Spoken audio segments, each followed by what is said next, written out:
Thank you for joining us today in episode 96 of the Pool Chasers podcast. As always, our mission is to help educate and inspire in the form of a podcast. So, today we decided to mix it up a little bit by doing an industry crossover and bringing on a guest that we feel is doing an amazing job in the lawn maintenance space. He has a very successful YouTube channel and podcast and gives some great business advice as well. If you're an entrepreneur or you are considering becoming one, this is an episode that you don't want to miss. Every so often, we all need to be fired up a little bit. I know I definitely was after this conversation. In today's on-demand world, it is easy to get caught up in the highlight reels of successful people's lives. What you don't see is the 5, 10, or even 20 years of blood, sweat, and tears that they put to get there. Not one successful person, and I mean not one, that you see or read about got there without putting in the work. Nothing great ever happens without the hustle and grind it took to get there. We promise you will be excited after this one. And if you are, share it with somebody you think may need a little inspiration in their life. Without further ado, please enjoy this episode with Brian Fullerton of Brian's Lawn Maintenance.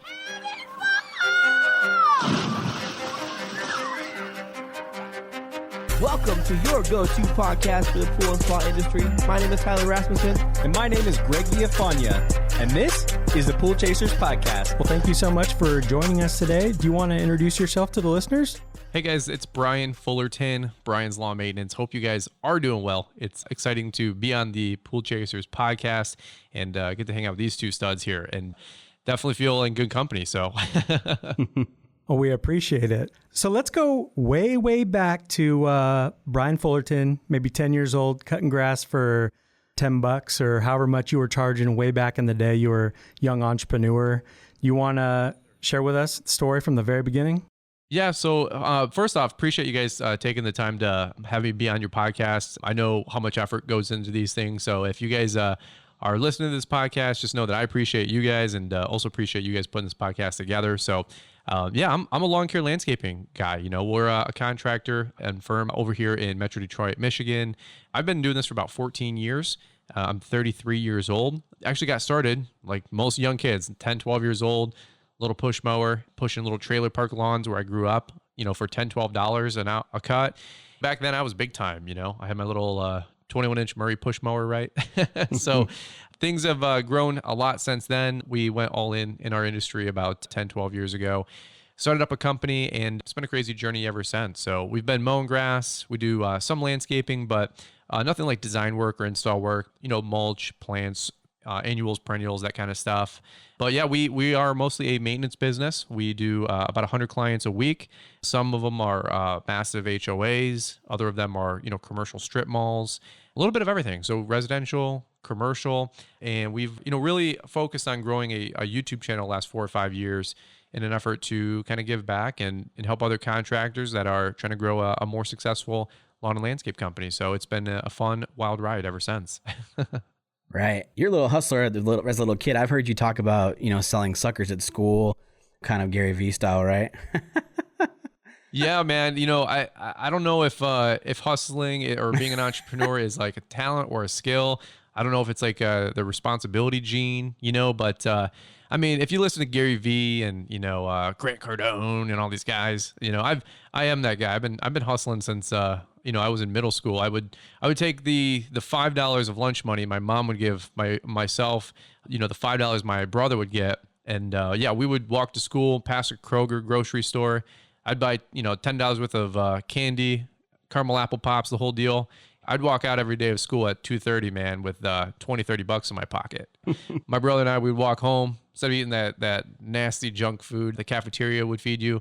You know, we were in High Cotton, you know, eating Subway at 3:00. Amen. So, so we've been hustling ever since, man. And you know, I grew up in a trailer park with no money, no prospects, never went to college or anything like that, and I just knew that I'm a very animated person. You know, I don't sit still. I like working with my hands. I like being outdoors.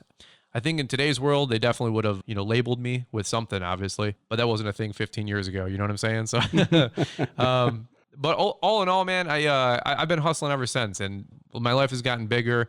We've become more successful. We haven't arrived by anything, by any stretch of the imagination, but we're enjoying thoroughly, man, every day what we do. Thankfully, enjoying the start of our season. We're a couple days back into it, and things have been going pretty well. Yeah. And you work at Little Caesars. I'll kind of jump the story for you. And then you got let go from there, got hired to a company called True Green, right? And then can you share with us what you call kind of your Baywatch moment? Funny story. I talk about this in my podcast on episode 1, like my whole story. But the abridged version is, I was 20 years old. I had got laid off from Little Caesars, fired. That's the PC way of saying that, right? So, but I vowed never to be, work for somebody ever again. I wanted to be an entrepreneur, but realistically, I needed some money to pay the bills. So I worked at True Green for a little over a year. Always enjoyed being outside, cutting grass. Somehow I find my way into fertilizing. And, seriously, the guy that's in the tanker truck, the one that we all wave to down the road, that was me, just making $12 an hour.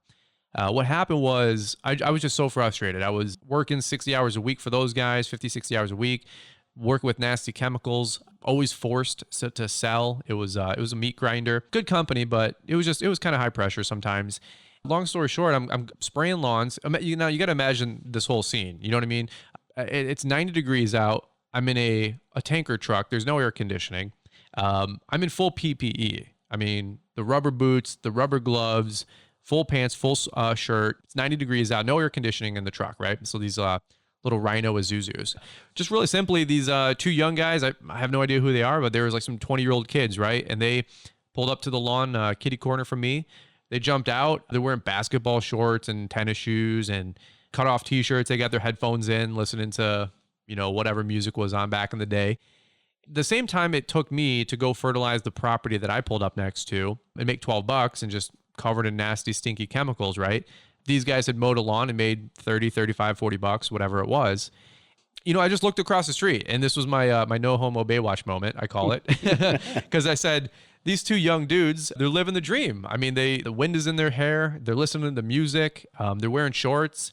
That was kind of my decision to go back into lawn care. I had done it from about 10 years old to 16 or 17 before I got my big boy job, as all your peers tell you to get. And even though I was working for Little Caesars, a local corporate store, I just knew I didn't want to do that the rest of my life. And so decided to literally go all in with a lawn landscape business. I said, I figured I did it as a kid, 20 years old now. How much harder can it be? But went and bought a $5,000 lawnmower at my local equipment dealer.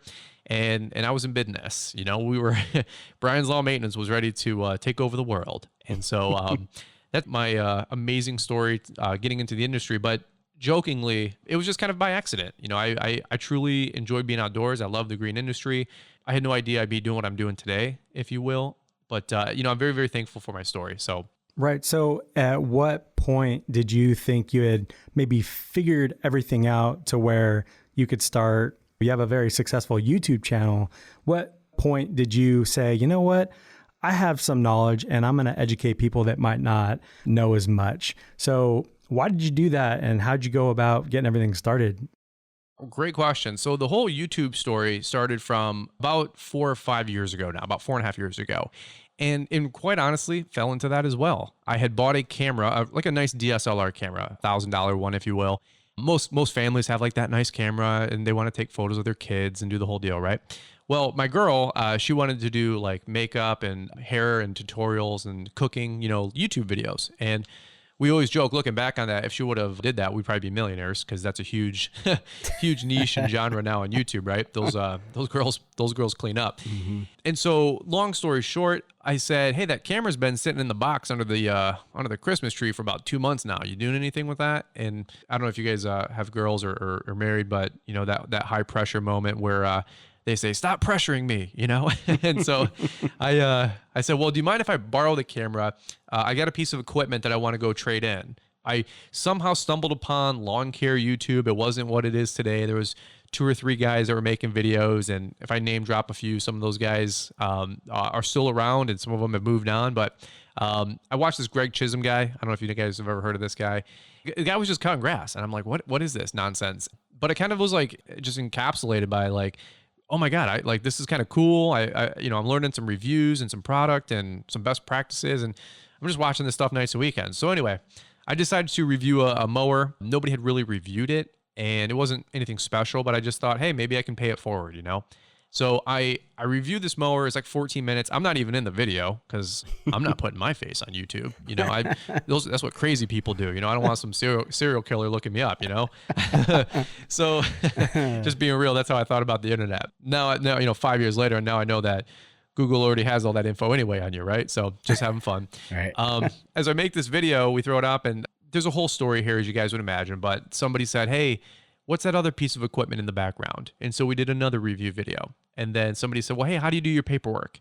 And I said, well, let me show you. I just did a quick little paperwork video. And you know what, again, I got 2 subscribers, 10 views. And then the next one we had 10 subscribers and 25 views.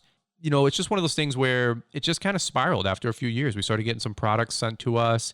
We were upgrading our business. My business had doubled in about 2 years, and then it doubled again about a year later. YouTube has been a two-way street, man. So yeah, we do product reviews, how-tos, vlogs. We do snow plowing. We're all in with that. A lot of guys in the industry have really found a lot of value out of the channel. And it wasn't, to answer your question, it wasn't really me trying to teach about a success.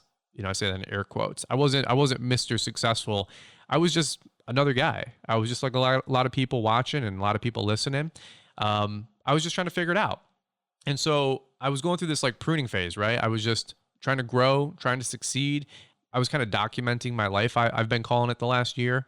It's been cool to see the evolution of my equipment, my business, my life, my wife and I.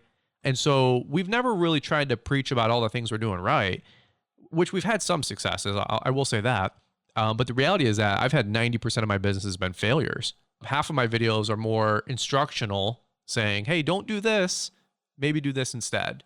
We haven't arrived. I don't think we ever will arrive, but a lot of folks have really found a lot of value, not only in the review videos, but the business videos that we put out, how to do your billing, how to run a company, so on and so forth. And so it's kind of just spiraled into its own thing ever since. That's awesome. That really is cool. I mean, how do you balance, you know, creating all this content along with, you know, running, you know, full-blown landscape service company? We don't. There's no balance in our life right now. Good answer. That's such an enigma. You guys know how it goes. Anybody who says, you know, their life is balanced, if they're not performing, their life is balanced. But most performers, most high achievers, their life is completely unbalanced. It's impossible to balance. I mean, it's like saying I'm a time manager. I manage time. How do you manage time? You don't manage time. Time manages you. Okay. So we don't. It's just like, but here's the deal. Here's my analogy. If you want to get into shape and you want to be healthy, you don't like forcibly do healthy things. You don't go, you know, forcibly work out. You create a lifestyle of being healthy, you know? So eating healthy, dieting, exercising, drinking water, like it all kind of blends together. Well, that's my YouTube business and my podcast and my Instagram. It's now part of what I do during the day. While we mow grass, I take a couple of photos. I post them on Instagram. It takes 2 minutes, right? While we're mowing, 2-3 times a week, I try to grab the camera, shoot 10 to 20 minutes of a video. It's called a vlog, right? We do a vlog, and we just show some mowing, some stripe video. You know, it's really simple stuff. Sometimes we're back at my storage locker. You know, we're working on some equipment or reviewing something for 10 minutes.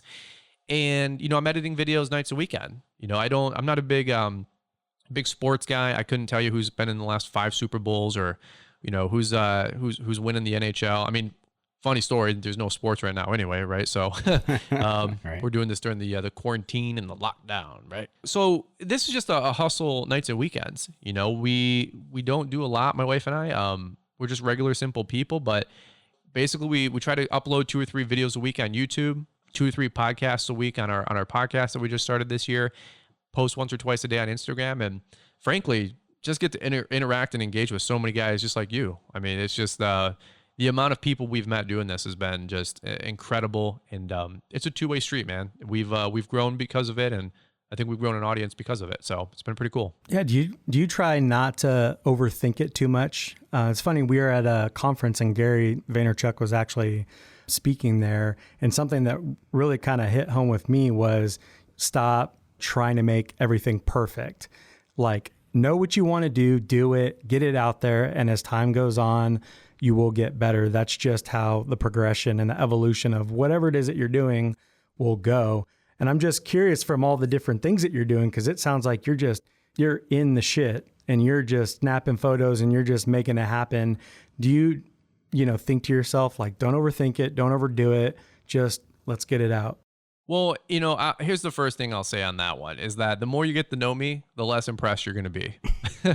So I am not GQ. I am not a finished product. We're just a nerd with a camera, I call it, right? And so a lot of my stuff, it's not really designed to be a highlight reel. We keep it pretty raw, pretty authentic. Now, I will say I keep it pretty clean. It is pretty polished just because YouTube is tough, man. You got to be on it if you want to edit good videos. I mean, you have a millisecond to grab people's attention. I mean, it's a real hustle. A lot of skill sets you got to learn, like creating tags and titles and thumbnails. You guys know how this goes.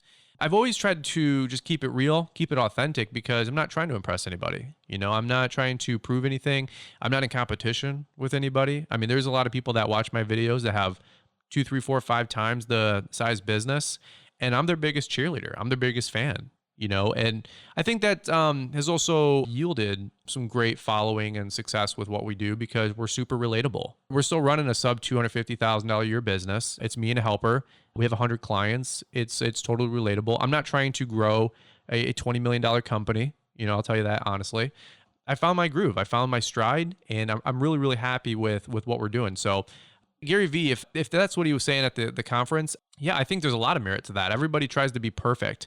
Everybody tries to create that highlight reel. I think the more authentic you can be, the better. Like I said, one other thing I was going to say is we do keep it kind of clean on YouTube because there's a lot of kids that watch. There's huge audience of, believe it or not, man, 3-year-olds, 10 years old, 13-year-old kids. And my wife and I, we want to start a family here this year. So that's becoming, more important to us. And we don't create content for them, but a lot of dads, a lot of guys our age, have their kids watch the videos with them, right?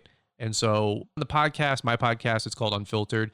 We kind of let it rip, but on the YouTube channel, we always try to keep it clean, upbeat, positive. Quite honestly, doing what we all do as contractors, man, it's tough. If you just want to cut the mustard, it's BS. A lot of the time, things aren't showing up on time. Clients are getting mad at you. Deadlines are missed. Sometimes you have some wins. We know that.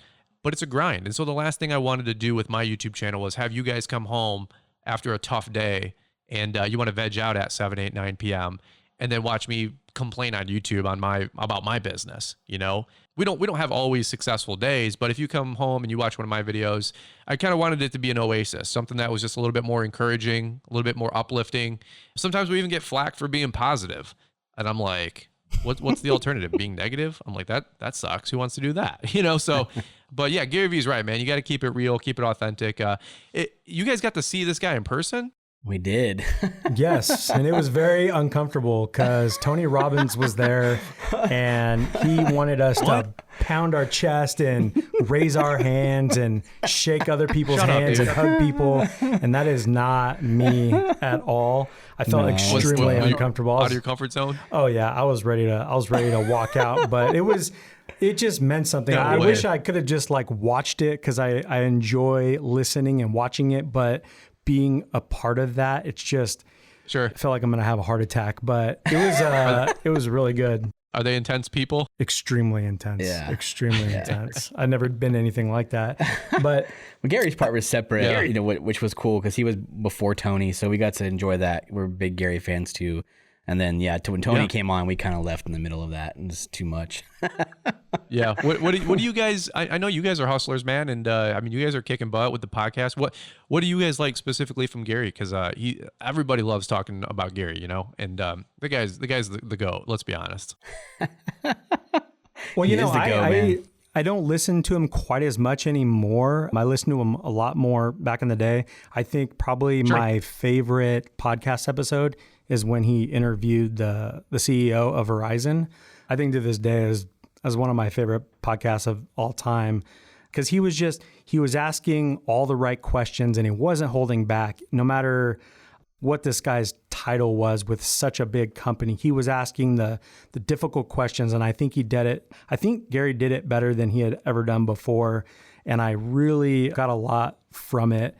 But, every once in a while when I feel like I need to get, jacked up, I'll listen to it. But for the most part, listening to a lot of different types of podcasts. My favorite part about his stuff, I guess, is really just how raw it is and how, he just tells it how it is. He calls people out for their bull crap. He calls them out and, he'll actually look up their Instagram accounts and be like, you haven't posted in 6 weeks. Don't tell me you hustle, stuff like that, where it's like, you're trying to tell me a lie, but it's, I got you. That kind of stuff to me is cool, but it's just real how honest he is with everything. And actually, it's funny that you say that you talked about the podcast, him telling you to start a podcast or you telling you to start a TikTok, because we were listening to Gary Vee 2.5 years ago and he was still talking about starting a podcast. And that's actually part of the reason we started ours. It was like a push to, hey, nobody's doing it in this space. Let's create it. So, smart. Dude, that's crazy. That's super smart. So funny story, the timeline on my life and you can only do so many things at once, right? Or so many things effectively at once. Well, last year I was busy creating a whole training program. So we sell digital download products, and honestly, we teach guys how to start a lawn and landscape company. You don't have to go to college and spend $50,000. You don't have to spend $20,000 on a franchise fee. Like you can learn on a shoestring budget with a lot of stuff that I have available. So we created that whole mill last year. It took me about 300 hours to put about a dozen training programs together. It was way more work than I'd ever imagined. I don't wish it upon anybody, but it's a massive resource, I feel, for my industry, for lawn and landscapers. And so I'd always wanted to start a podcast because I love hearing myself talk. Who doesn't, right? So I don't. I'm just having fun, dude. Some people are listening to this, are like, man, this guy's a narcissist. Yeah. Like, so are you. You know what I mean? So whatever. I'm my biggest fan, right? And so I'm just having fun here, guys. But I wanted to start one, and I actually had a friend who runs a podcast, Paul Jameson. You guys might know Paul. He runs the Green Industry Podcast, and Paul. I hired him to coach me to start my podcast about 6 months ago, because I said, Paul, this was a year ago. I said, Paul, I want to skate to where the puck is going. Everybody's doing podcasting. It's the next thing. There's so many people that you guys got to imagine where I'm coming from. My guys, my lawn and landscape friends and other contractors in my industry, we're on lawnmowers 8 hours a day. We're laying mulch. We're doing hardscaping. We're normally got your headphones in 2, 3, 4 hours a day, right? Just kind of makes the day go by a little bit quicker. Yep. Again, the idea was if we can go long form with my audience and encourage, do interviews, just have some fun on the podcast and try to release a couple a week. That was kind of the idea. But man, I'll tell you what, I'd pay good money to see Gary Vee live. I don't think he's ever came to Michigan or nowhere that I know of, but I don't even know how you keep up with that guy. I mean, that would be awesome. It was cool, man. We lucked into it. I mean, he doesn't come to Phoenix very often either, and I just saw it happening. Yeah. And so, it was once. I don't think he's been here since, and that was, I don't know, a year and a half or plus ago, a while. So right. Well, I don't know if it's still on there, but I recorded his talk there and I put it on our IGTV. Like as we were there, put it all together from like the Zoom and uploaded it to Instagram and put it on there.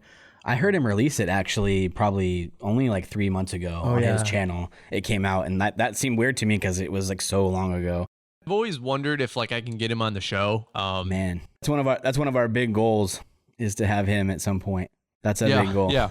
I mean, he would probably say yes. It's just, how do you get a hold of Gary Vee? I mean, like, he's got 80 million things going on. And I'm like, dude, even with 100,000 subscribers and 1 million this and 1 million that, like, I don't think it's that. Yeah, I'm a nobody. So I don't know. I think you just have to get his attention somehow on social media. If you got his attention with some creativity, I think he would appreciate it and go down the rabbit hole of, okay, what do you got to say to me? And we'll see what's up. Here at Pool Chasers, we're all about sharing information so that you can become even more knowledgeable pool professionals. The folks at Pentair get that. And to show their appreciation, we invite you to enroll in the Pentair Partners Incentive Program. This flexible and simple program rewards you for your loyalty, starting with your very first sale of Pentair equipment or systems. Not only that, but being a partner gives you immediate and exclusive access to programs and training events, all which are developed to help drive even more business to your door. So to start earning rewards, visit pentairpartners.com or click the link in the write-up below. I think people listening to this are going to do a little bit of research and they're going to maybe check out your YouTube channel.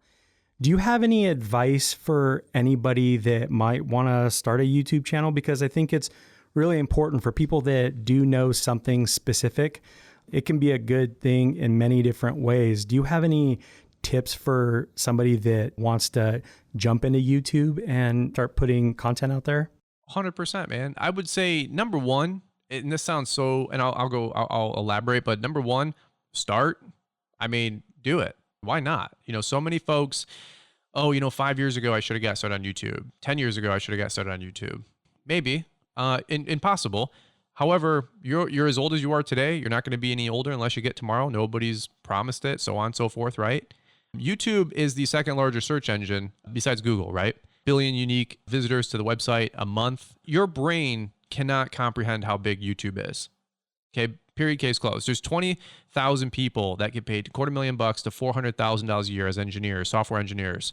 And their whole goal is to design YouTube to make it a better user experience and to promote videos to people.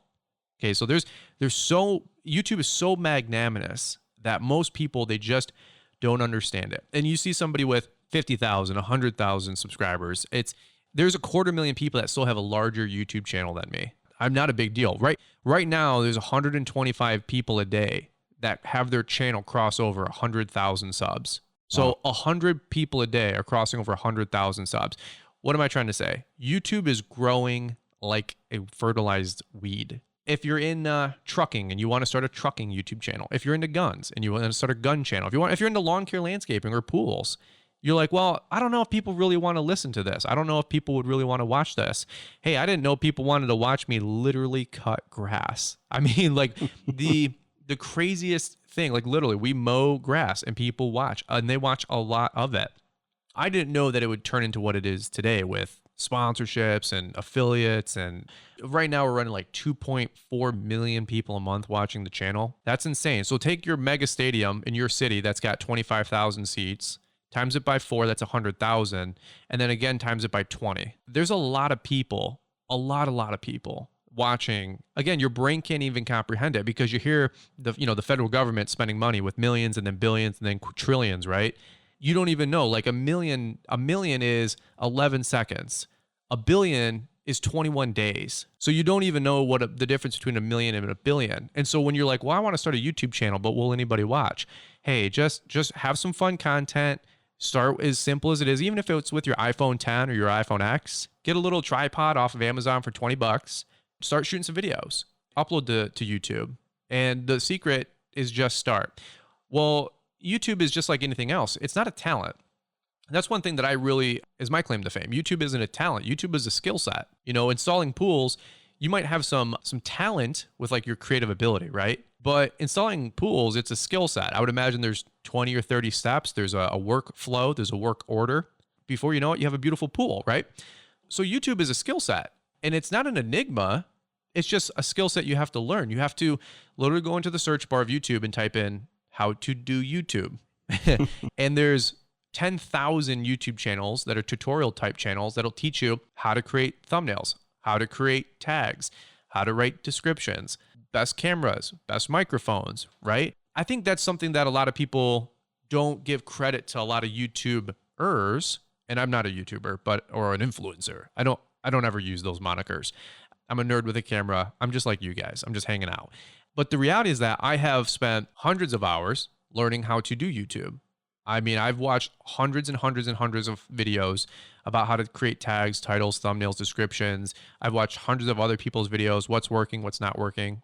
And so what am I trying to say? YouTube is a commitment. I mean, it's just like going to the gym. Like, well, I posted one YouTube video and it didn't work. Okay, well, it's just like network marketing. Well, I showed it to my friends and family and it didn't work.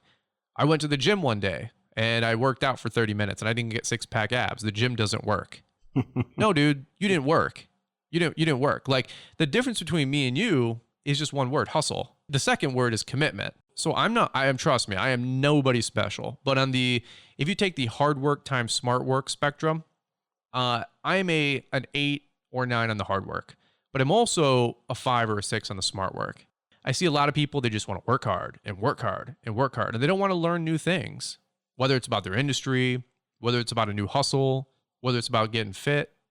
I mean, imagine if you just went to the gym and you're an 8. I go to the gym 2 hours a day, 5 days a week, but your diet is that of a hog. You know, you're just eating slop. Well, you're not going to get any results, right? So with YouTube is very, very simple. It's an algorithm. It's a computer program. YouTube, you're dealing with people, but the actual process of just shooting a video, putting it into iMovie. Well, I don't know how to use iMovie. Well, congratulations. Neither did any other person doing YouTube. Right. You know, and so why do so many younger people succeed with it? Because here's the bottom line. Here's what it really comes down to, and hopefully this answers your question, Greg. Most people just don't want to look small. They don't want to fail. They don't want to look embarrassed. They don't want to look ridiculous. And when you're on YouTube, you're exposed. And so that's the bottom line, man. You know, when I started my YouTube channel, a lot of people left comments, you know, why are you doing this? Why are you doing that? You're dumb. You know, I mean, tons of it, man. I mean, we still get it today, you know? Trolls. That's fine. But you know what? I'm learning. I'm improving. And I am so happy and thankful to be able to say that I don't have it figured out. And I'm learning every single day. I make videos and there's 15,000 views in a day and 400 comments. Who do you think is learning? Of course, the fans and the viewers and the commenters, but me. I'm learning. Now, 16 million views on the channel, 84,000 subscribers or 86,000, 1,200 comments every week or two. How could you not get better? How could you not get better? And so when I say YouTube's a two-way street, I'm the most genuinely, authentically humble. I don't know how to be more humble and thankful because from the bottom of my heart, I mean, like I went from a struggling broke kid growing up in a double wide trailer, having a 6-figure income and making a couple bucks with YouTube now as well. And my wife and I we've been exceedingly blessed. I think the secret with YouTube is start. And then after you start, you gotta do it for a year. Make one video a week for a year. And I promise you have 300-400, maybe 4,000 or 5,000 subscribers in a year. You'll learn how to title. You'll learn what to say. You'll learn what not to say. Let's be honest. You know, my younger brother, he's in corporate America and he's trying to start a YouTube channel as his side hustle. He said like to shoot a 5-minute video, basically just saying, hi, my name is Adam, and just giving his, his stats, if you will. He said it took him 2.5 hours. I believe it. For sure. He said because he started the video and he was like, his voice cracked, and he goes, my name is, and he's got like cue cards behind the camera, right? And it says, your name is Adam. My name is Adam, and I'm from Troop 42, and, but that's how we all start. I mean, if you're installing a pool, you don't have it figured out. You start with an above ground pool or a kiddie pool, and then a customer wants an in-ground pool, and you're like, I got to rent an excavator, and you learn. You can't go through life being hesitant. You got to just charge forward. And I think YouTube is amazing, dude. If you want to make a side hustle out of YouTube and make some money with it, it's totally wide open. Again, let's say you make $100,000 doing YouTube at my level. We don't. I'm just saying it. You could, but if you did, there's 200,000 channels that are bigger than mine in terms of views. So 250,000 people making $100,000 a year with YouTube. I mean, I think it's pretty wide open. I think it's just getting started. Yeah, man. I like what you say about putting in the work. And I imagine, with your podcast, you did the same, right? Studying, researching. You said you hired that guy to help you do it. That's what we did with the podcast and with our pool service company. If you want something to be successful, if you want to put the time in and for it to actually work, that doesn't just happen. Like you said, there's hours and hundreds of hours. And Greg and I have both spent hundreds and hundreds of hours because we do different things with the podcast. So we study different things. We have different roles. So we're always diving in down these rabbit holes, digging and digging and digging. How can we get better? How can this look better? That sounded weird. Let's tweak that. Now Kyle has been doing the same with audio. Like the last year, he's been digging and digging and digging, learning how to produce better audio. Like it's just something that we work on constantly, and you're constantly learning. And I like what you said before, and you said it here a little bit ago, is you've learned from doing it, from being in the spotlight and being exposed. You've learned to get better. I think that's something that we've done as well, where we've learned from the listeners and learned from the feedback and learned from, yeah, that's cool, man. I'll take that into consideration. Next time that happens, maybe we'll do this a little bit different. So you're getting better and you're constantly being told, hey, I like this, I didn't like that. you have a choice at that point, right? You can either sink down in your chair and be like, oh, that sucked, I didn't like it. Or you take it, you lost, it's a loss. I like losing, man. I know it's kind of weird, but it is, losing definitely makes you better. And I 100% agree with that. I don't enjoy the loss, obviously, and the pain, but enjoying winning after that and being like, I will never make that mistake again. That's a big, big accomplishment. Well, Tyler, I'll ad lib. I'll say this. I don't think you learn from winning. Yeah. I think you learn from losing. And so many people in today's world, because the world is such a highlight reel, you think everybody's winning. But the reality is that you don't learn from winning, you learn from losing. And I am probably the most losingest, failured, mistake-oriented person in the last 48 months on YouTube in my genre, my niche. And lo and behold, I'm also now the largest YouTube channel in my niche and genre, other than my friend Stanley Dirt Monkey. Mm-hmm. Now, either I'm the most successful guy or I've done more things to fail. I'll tell you what, I'm not the most successful guy. I mean, I barely look at people in the eyes. I can't remember names. I'm like, what's up, Ben and Matt? It's Tyler Gregg. Whatever, So, you know what I'm saying? I'm just like you guys, but at least I try. I keep putting effort out there. And that's what I encourage other people to do. I mean, like, I'm no different than you. Like when I go and hang out at like the GIE Expo or a large trade show, it's so cool to see so many other people that you get to network with and interact with and shake hands with. And I really do feel like we encourage and inspire folks because they just realize like, hey, we're one of the guys. We're just like them. And then I get a text message or an email or a DM on Instagram, right? 6 months later or a year later. And they say, dude, I just bought my first zero turn, or I bought my next zero turn, or we just bought a plow, or we just did this, $15,000 landscape install. That was never even an idea or a possibility 12 months ago. They're succeeding, they're winning, they're having fun. To me, that's really what the hustle is. I think Gary Vee says it all the time, man. That's what the real hustle is. It's about passion. It's about helping people. It's about encouraging people. It's about being authentic. And I really hope I never lose that. I never want to be this mega star YouTuber, ego-driven thing, because I see that. I see so many people like that, and I think to myself, how much of a regular human being you are behind the scenes. Now, here's what I'll say: if you're Elon Musk, you're an incredibly gifted, intelligent human being. Like that dude should be like protected. Like he's a smart asset to society, right? For me, I don't have that same brain, that same amazingness. To me, I have a skill set. I know how to communicate. I know how to sell. I know how to make people laugh. I know how to set people at ease. I have 4 or 5 good skill sets. I know how to cut grass. I know how to film a YouTube video. But these are all skill sets. There's no talent about Brian Fullerton. I can't dunk a basketball. I can't make a slap shot at the blue line that'll go in. I can't kick a ball like Ronaldinho. Okay, I'm not anything really gifted. So what did I just do? I just out hustled. I mean, that's why I love Gary Vee. I will outwork you. I will not sleep. I will be up at 6 a.m. This morning, I was doing a radio show at 7 a.m. I mowed 17 lawns by noon. We did a dozen aerations. We cleaned up $1,200. I probably made $500 on YouTube.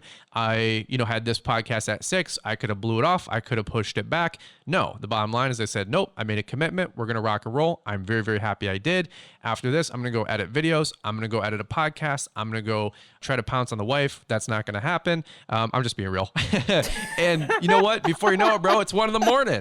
You know what I'm saying? The wife's going to be like, get off me, and, but it's 1 a.m. And what do I do tomorrow morning? It's 7 a.m. Dude, let's go hustle. Let's go make it happen. Because when you start getting these skill sets and you start gaining momentum in your life and you get around good people and smart people and successful people, not me, people like you guys, and you start winning, it's a compounded effect. It's this momentum cycle and you start getting fired up about life. And I don't apologize for that. I don't apologize for making money. I don't apologize for working hard. I don't apologize for being a capitalist. I don't apologize for learning how taxes work. I don't apologize for working 90 hours a week.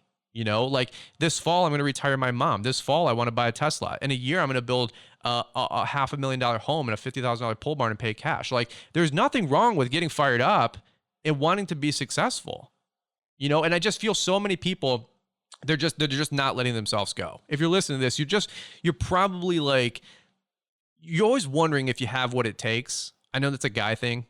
Do I have what it takes? Yeah, you do, but not at what you're currently doing.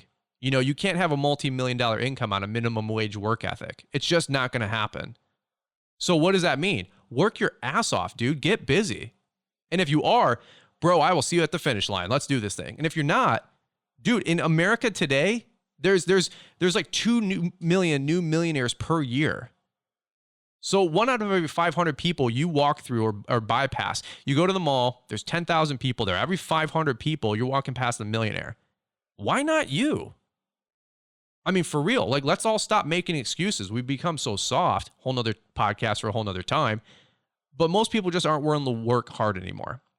You know, and why should you? You know, food's readily available, shelter's readily available. You make 60 grand a year. You can go finance a boat, finance a 4-wheeler. You can make it, you know. But if you want to go buy a Ferrari or a Lambo or a private helicopter, I don't know, whatever your thing is, dude, start working. You know, like, let's get it. Let's not waste time. No, we love that drive. 100%. Love that drive. Enjoy it. Because when you have kids, man, it's gonna get more complicated. You guys both look like a cow looking at a new gate right now. You're like, we weren't ready for that, you know? Oh no, man, you're speaking our language, dude. That's our life. It is. I've got 2 daughters on top of all that hustle. Our AC in our house went out yesterday, so it's being in the middle of 100 things and then dropping everything to go pick them up and bring them to safety and not a 90-degree house, and then, you know, work with them and playing with them and coloring, and then take them back and then come back. And yeah, no sleep. Yeah, you get 2-3 hours of sleep, still wake up at 5 a.m. and go for a 5-mile walk, run, and then jump right back into the shit and not talk about it. Because there's some people that I feel like they just want to do it just so they can be like, I'm fucking better than you. I do this, I do that. And it's like, well, where are the results? I don't see any results. Is your mouth a result? Like, you know what I mean? But if you've got something to show for it, that's where it's at. Yeah, I get comments sometimes. People are like, "Oh, you got some dark circles," or "It looks like you put on 10 pounds," or actually 15. Yeah. I'm like, hey, dude, you know, like, the Entrepreneur Academy didn't build itself. Okay, like, last year we probably had, I don't know, a couple hundred programs that sold.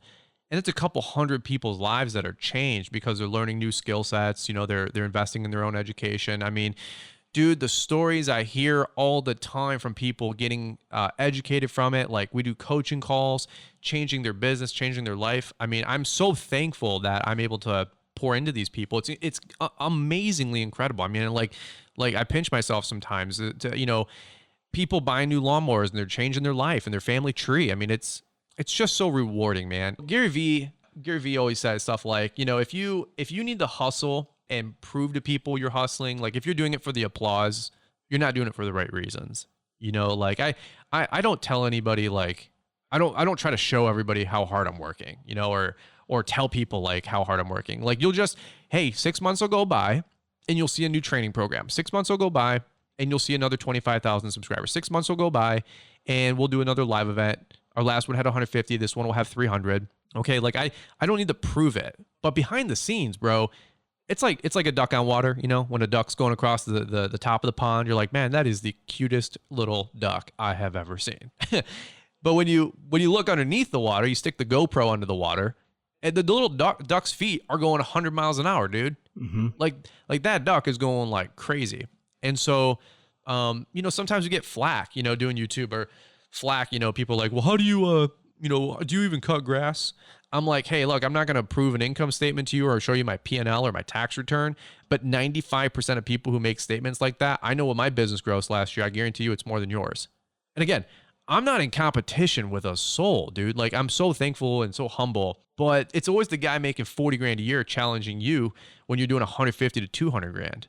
And I'm like, bro, I'm not your problem. You can be like, criticizing other people is like them drinking poison and expecting me to get sick. Doesn't make any sense. Like, why don't you just humble the ego, learn from other people, and grow your life, and let's win together. There's no time for pettiness. There's no time for bickering. There's no time for competition. Man, if you want to be competition, that's on you. I'm looking for subcontractors. I'm looking for a team. I'm looking for a network. Let's make money together. Amen? Yep. Amen. Yes, sir. Hey, pool chasers. By now, you probably met the awesome guys at Primate Pool Tools, either at a trade show or through Instagram. I'll tell you what, we love what these guys are doing and the quality product they bring to the market. They're the makers of the first carbon fiber pool poles in the industry. Their poles use high quality Modus 3 grade carbon fiber and are 5 times stronger than premium aluminum poles, which allows them to be half the weight and makes it easier to navigate through the water. Primate offers 3 models of poles in various sizes, as well as single link extensions that are compatible with any pole model. This will allow you to extend your pole up to 40 feet. Plus, if you ever need to replace any parts, their poles are modular so you can do so individually. And best of all, they're handmade here in the good old US of A. If you aren't convinced already, the Primate team backs their product up with a 1-year warranty that covers any and all manufacturing or workmanship defects. These poles are truly the real deal, so try them out by going to primatepooltools.net, and don't forget to enter PoolChasers10 at checkout for $10 off. Click the link below to find out more. I think some people have to understand that it's not for everybody. Being an entrepreneur, owning a service business, any one of these things is not everybody, because I think about this a lot when I hear people saying that, so-and-so sold their soul to the devil and things like that. And for some reason, within the last couple of years, I understand that to another level where you have to understand that in order to be successful, there's a lot of sacrifices, and some are going to be sacrifices. You're going to have to take time away from your wife, your kids, or you're going to have to quit playing flag football or softball or, video games. There's going to be some things that you might hold closely to you. You might have to cut out all your friends. You're going to have to stop going to the bar. You're going to have to stop doing all these things. But you have to understand, like, if you're not willing to break some of those ties, it's just not going to work out, because to get to that next level, you've got to be more than 100%, because the competition now is at a whole nother level, and you've got to be. That's why I love mornings so much. And I'm sure you guys can agree. When you're up, 4 or 5 in the morning and it's just so quiet, no cars, no people, no noise. I feel like anybody I think I might be in competition with is asleep. And I'm learning, sure. I'm exercising, I'm learning, I'm doing what I need to do to be the best person that day. If I can add, I totally relate, bro. Because there's times where I'm up at 5. I'm answering a couple emails, making an Instagram post. I'm at CrossFit at 6 a.m. I'm back home by 7. I've ate a granola bar, something healthy. Shot a couple more emails off. Finalized something else, a contract or a bid. I'm already out the door, and at 8 o'clock, I've already exercised. I've read. I've listened to something good. I've poured into me. And other people are just, still waking up and rubbing the crusties out of their eyes, And I'm like, bro, I'm 2 hours ahead of you. I'm like, and Elon Musk said it. There's an infamous meme with Elon Musk. He's like, if you want something in life, work 80 hours a week. You get the smartest man in the world basically said, work harder. There's no esoteric thing that's eluding you from success. It's just hard freaking work. Now, I wanted to just say something real quick that you were saying, Greg, is you got to know what you want, when you want it, why you want it, and what you're willing to give up to get it. That's it. That's the secret to success. It's a 4-part formula. What do you want? When do you want it? Why do you want it? What are you willing to give up to get it? And here's the bottom line. Why I absolutely, in the last 24 months, I've really come to respect wealthier than me people, which is a lot of people. But the more successful somebody is, the more I know that they have made sacrifices that A, I haven't made yet, or B, I'm not willing to make, right? So when you get around successful people, I'm in this super humble, super appreciative, I treat a crumb like a feast mode, because I know how much that guy had to work or hustle or sacrifice, like you just said, to make it happen. Now, when you have a negative attitude, you put down the successful guy. The reality is that you didn't pay dues, you didn't sacrifice, you didn't work hard, and all you're doing is criticizing the guy who made it happen. Again, the guy that made it happen, you can go to a seminar, judge and critique and criticize, but that guy's leaving in his Mercedes. He's going to his nice home with his nice wife, with his nice private, lake house. And the bottom line is that you can criticize that guy all you want. When you leave the seminar, you're going back to your loser existence. And that was me for a long time. I just said, dude, I got to stop pretending like I can know it all. I got to stop pretending like I'm further along than I am. That was 4 years ago. I got jump on YouTube. Boom. I'm naked. Here's Brian's Law Maintenance. And people are like, well, you're doing this wrong. You're doing that wrong. You're doing this wrong. You're doing that wrong. And dude, like, I mean, I just had to learn and prune and change and grow and read and listen. I'm just so, again, dude, I can't say it any more honestly. Like, I'm so thankful to have what I have going on, but there is a secret or a component. We've worked so hard the last 4 years. We've made so many sacrifices, and I don't apologize for a single thing, dude, because this fall, my mom, here's a real story, bro. And I'm just going to be honest with you guys. My mom got laid off because of the whole COVID thing. My uncle runs a cab business. My mom's a cabbie during the day. She does airport runs, really, really cush, easy stuff. She's not, working St. Patty's Day at 2 a.m, right? But my uncle shut down the cab business. My mom's laid off. She's unemployed. She's going to, milk the unemployment for a few months. And once it runs out, guess whose dime she's going on? I'm adding her to my media company's payroll to be a full-time grandma and house helper for my wife and I. We're not pregnant yet, but we want to get pregnant this summer and hopefully have kids in the next 12 months. And I said, hey, Mom, you're never going to work for a single person. You're 69 years old. You've literally worked. You've raised 3 kids. You're a single mom. She got divorced, long ass time ago, the whole deal. But you know what? Who do you think that she's really happy and appreciative and thankful for? My mom's got no money. She's got no savings. You kidding me? She gets Social Security and Social Security. Now that I think about it, you know what I'm saying? And so what? Because I make an extra $1,000 a month on YouTube, I'm going to go buy a Ferrari? Like, people have it so confused. No, dude, I dug my well before I needed it. I built my roof before the rain came. Whatever, all these hyperboles that people see on Instagram. And I'm like, no, dude, like, my mom's probably going to need medicine that's $1,000 a month. I need to grow my landscape company. I need to grow my YouTube channel. I need to get some rental properties. I'm not done. I'm still trying to hustle. I want to take care of my family. And guess what?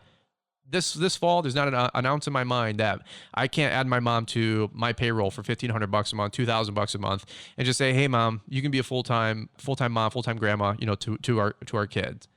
And if that doesn't, like, motivate you, fire you up, just burn, in your chest, because maybe it's something that you guys are listening to. If you're listening to this podcast, maybe you're installing a pool, maybe you're on a mower, I don't know.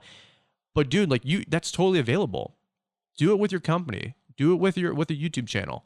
Do it with rental properties. Like, the cavalry's not coming, man. Like, it is, if it is to be, it's up to me. Like, it's up to you. So I just tell you, man, if I'm doing this, you guys can do it. Like, if you're listening to this, man, we're all kindred spirits. We're all in the same hustle, Yeah, that's a great story. I love it. And I'm sure being able to help your mother makes it all worth it.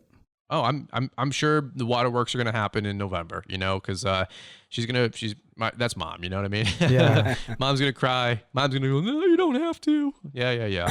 Well, if you don't have any other income coming in, somebody's got to supplement. So, yeah. And I want to add one thing, because if anybody's listening, I think something you do have to learn is that, we're talking about waking up early and doing all these different things. If you don't do that, and you feel like, well, I can't do it 7 days a week, I'm just going to give up. Just know that, like, you can't fix the past. You can just stay motivated and do what's right in the future. And when stuff happens, you don't wake up early, your alarm clock doesn't go off, like, fuck it, make the best of the day. And the next day, hopefully you do it and just get better with time, because it's not easy. Like, I don't care what anybody says. I have this talk with my wife all the time where I'm like, nothing I do is easy. I sometimes make it look easy because not my part, but waking up early is not easy. That's the most difficult part for me. It's like, once you're up and you get in motion, everything is good, but just opening those eyes and putting your 2 feet on the floor and just walking around, getting the day started, that's the most difficult part of the day. But just know, it takes time. And if it's something you really want, like, you'll learn as you go. I also think, I think if you need to cut negativity out of your life, in a big way, if you're going to be successful, because a lot of times we see people complaining is little petty stuff that they've heard somebody tell them they can't do it. Their mom, your brother, whoever has told them they can't do it. The negativity in their life is taking over. Like, you got to surround yourself with positivity. When you're listening to things, stop listening to negative stuff. Listen to positive influences and positive mindsets. We try to keep it positive here and encouraging. Like, if you're listening to Pool Chasers or you're listening to Brian's podcast, like, you got positivity already going, but make choices in your life that cut these people out that just keep telling you can't do things, because you can do it. You have to change your mindset and change the way you do it, but you can do it. You just got to cut that negativity out. Yeah, I have to share it on the blog when this comes out, but probably almost 2 or 3 times a week, I've listened to the same, it's like an hour-long Japanese proverbs, and it's just some of the most positive, fundamental things that I think every human needs to hear more frequently. But I always hear that, and it makes me feel really good and really kind of connected with the world, and just be somebody that is, that positivity should just come out of you, and you should want to do the right thing. But I will share that with everyone. But you are spot on, Ty. Can I add one thing, Greg? You said such a good nugget, and Tyler too. I mean, like with cutting out negative and the whole, I mean, amen, bro. Like that's why hopefully if you listen to this podcast, like feather in your cap, you know. Now the challenge is make sure you listen to the next one and the next one and the next one, because you got to keep flooding your brain. Like if you got a bowl full of poison water, well, you can't just add an eyedropper full of water. You know, you have to get some water flooding and flowing into that bowl and dilute. And it might take you a week, might take you a year, might take you 5 or 10 years. It took me 10 years to fix my brain. I'm just telling you, I had, like Tyler, you were just saying, I had so much negativity, so much criticism, so much just negative association and people. And I didn't even know it was really bad. I didn't even know that my brain was messed up. It was, computer speak, garbage in, garbage out. These self-limiting beliefs, Tyler, like you were just saying, well, you'll never make it, or you'll only be a blue collar guy, or you'll only be making 50 grand, or, you're a Fullerton. Fullertons don't go to college. So that's like or number one. But Greg, one other thing that I wanted to say is that in life, I heard somebody successful say, in life, you're going to pay a price. You're going to pay the price of discipline, or you're going to pay the price of regret. The bottom line is that you set that alarm for 5:36 in the morning, 100%, bro. You can pay the price of discipline, get your ass out of bed, work out, eat right, set your day, set your attitude, right? And if you don't wake up early, you're still paying a price, because after 25 years of bad habits, you're going to wake up 50, 60, 70 years old and not have whatever you could have had if you would have got up early and paid the price of discipline. So the bottom line is that you don't cash that check of regret until 20 or 30 years later, but you will have to cash that check, right? And you will cash a really healthy check of discipline, or you will cash a really unhealthy check of regret because you were undisciplined. And again, discipline is not a talent. Getting up religiously at 5 or 6 in the morning and reading, putting 20 minutes of a self-help book in your brain. I love the people, Greg. What are you reading a self-help book for? I'm helping myself there, Copernicus. What do you think I'm doing, bro? Like, I'm an idiot. I don't want to be an idiot, and I'm trying to learn how to unbe an idiot. Clearly, you're an idiot. You want the same book when I'm done? So it's just, again, I think a reason a lot of people like hanging out with me and listening to me, and I say this in the most like non-pretentious way, is that like, dude, when I say something, I keep it really relatable, because I'm just a really simple dude.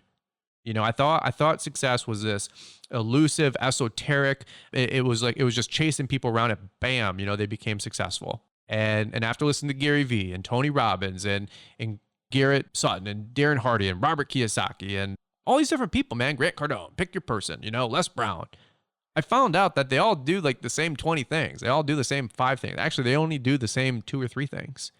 And you have to be a student of success, man. And so how does this relate to land pools? How does it relate to landscaping? It does. It really, really does, because you got to be the best you every single day, man. You like you're saying, Tyler, you got to get this stuff in your brain, and if it wasn't pumped in your brain at 10, 12, 15, 18, which I doubt for anybody listening to this podcast, if you went through public school, this was not presented to you. So what do? At 18, you don't just put your brain on autopilot. You at 18, you kind of start. And so you got to start reading, listening, going to networking events, seminars, conferences, listening to podcasts. And so that's what did it for me. I'll be honest.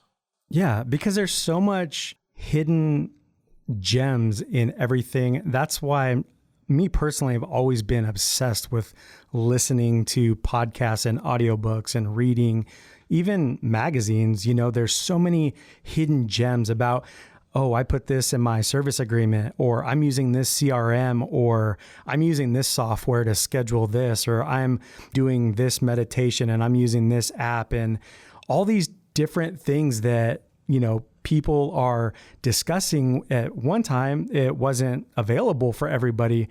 But man, once you start listening and you start taking and applying it to your business, your life, you just become addicted to it. I know I am. I listen to something, and I'm listening right now to it's kind of the memoir of the guy that founded Alibaba, and so many things that I just didn't know. And it's just so motivating. And to be able to take little pieces of, what he went through in his life and to kind of plug it into my own is just, that positive energy, but it's all helping and moving forward. You know what I mean? 100%, bro. I mean, here's how I had to do it is I do just like you. I had to have put so much good stuff into my brain, but then I had to digest it. I had to distill it and discern it and personalize it for myself, right? Because one guy's like, all debt's bad. The next guy, I like good debt. I'm a real estate guy. Next guy, Dave Ramsey, debt's awful. Nobody should be in debt. And then you go around in life like, oh, I don't even know what to do. Okay, you're confused. The bottom line is that when you're confused, you're not effective. I mean, imagine if you got a Ferrari. The car can go 202 miles an hour. I mean, it's an amazing machine. But you go put a Ferrari on your nearest highway covered in fog. How fast can you take the Ferrari? 45 miles an hour, maybe? The car can do 200. But yeah, you're confused. And when you have the fog, you don't see the wide open road. You don't know where you're going. You don't have a GPS and you don't have it wide open. Hey man, you're stuck at 40 miles an hour. So the goal is to not get confused. Love it. Right. It's awesome, man. It's been a good talk. This has been good. I appreciate you guys even having me on the show. We'll have to do like if you guys want a re-up and maybe like a round 2, maybe like a mid-season update. Because man, there's so much stuff that I truly respect about pool guys and the pool industry. And I'm a big fan of pools. My wife and I, when we build a home, we want an in-ground pool and the whole deal. I don't know how we got sidetracked talking about success, but it's just funny how things work out, right? But this has been just a true blast for me to be on your guys' show and platform. So I don't take it for granted, man. Yeah, man. Well, before we forget, what's your website and YouTube channel and everything? Really simple. If you guys want to find us on YouTube, just Brian's Law Maintenance YouTube. On Instagram, Brian's Law Maintenance.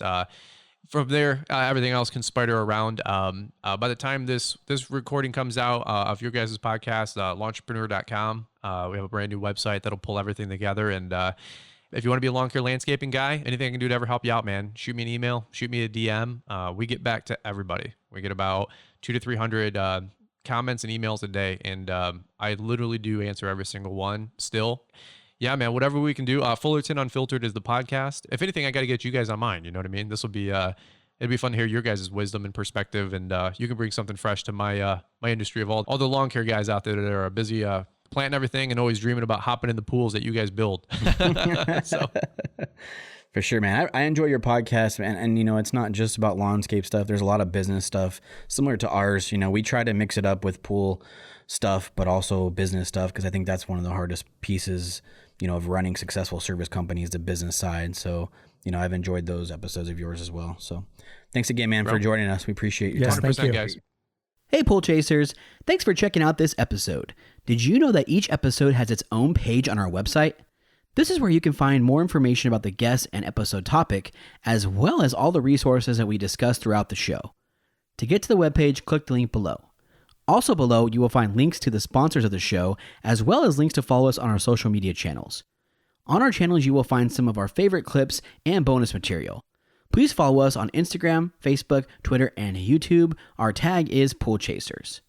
We also have a Facebook group for the Pool Chasers community.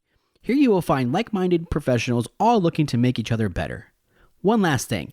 If the episode has brought you value, please check out our Patreon page to support us. And if you could please rate and review the podcast, we would love to hear what your favorite topics are. Thank you for your time and your ear. See you out there, Pool Chasers.